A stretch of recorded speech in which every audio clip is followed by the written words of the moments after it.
Çin, aralarında Uygurların haklarını savunan bir vekil olduğu için resmi bir Alman delegasyonuna seyahat izni vermedi. Federal Meclis, Çin'in Berlin Büyükelçisi'ne konuyla ilgili bir mektup gönderdi. Federal Meclis tarafından Çin'in Berlin Büyükelçisi'ne yazılan mektupta, parlamentodaki partilerin komisyona kimi göndereceğine kendilerinin karar verdiğine işaret edildi. Mektupta Pekin'den Federal Meclis'in kendisinin tayin ettiği bu hususu kabul etmesi istendi.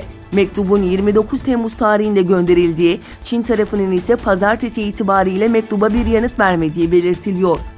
Konuyla ilgili açıklama yapan Etik Başkanı Abdülcelil Karakaş, Doğu Türkistan gönüllülerine bir kez daha teşekkürlerini iletti. Karakaş yaptığı açıklamada, Çin hükümeti en baştan beri yalanlarıyla örtmeye çalıştığı Doğu Türkistan'daki suçlarının ifşa olmasından endişe etmektedir. Çin hükümeti uluslararası baskıya maruz kaldıktan sonra Doğu Türkistan bölgesine heyet gelip bakabilir, burada zulüm yok açıklamasının hiçbir samimiyeti yoktur.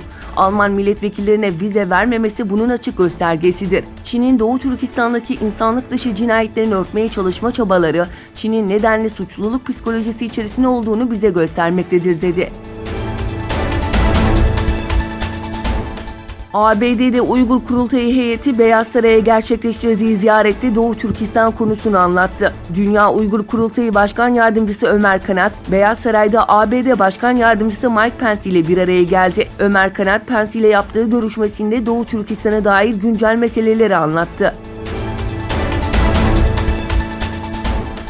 Geçtiğimiz günlerde vize almak için girdikleri Pekin'deki Belçika Büyükelçiliğinden Çin polislerinin zorla çıkardığı aile gizemli bir şekilde ortadan kaybolmuştu. Ardından Belçika'da siyasi sığınmacı olarak yaşamını sürdüren Abdülhamit Tursun, kaybolan eşi Hayriyet Hanım ve 4 çocuğunun kurtarılması için Belçika hükümetine başvurdu. Turkistan Times'ın haberine göre 30 Temmuz tarihinde Belçika Dışişleri Bakanlığı'ndan Çin'e gönderilen diplomatların Abdülhamit'in eşi ve 4 çocuğu ile görüştürülmediği ve Çin vatandaşı olduğundan yurt dışına çıkış yasağı konulduğu belirtilerek Çin tarafından geri dönmesinin istendiği bildirildi.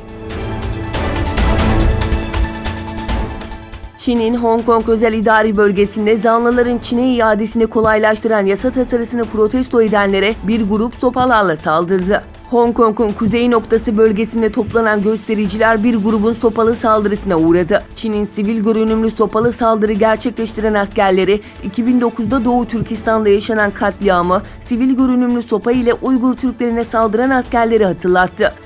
Hong Kong'da devam eden gösterilerde 9 Haziran'dan bu yana en az 420 göstericinin gözaltına alındığı bildirildi.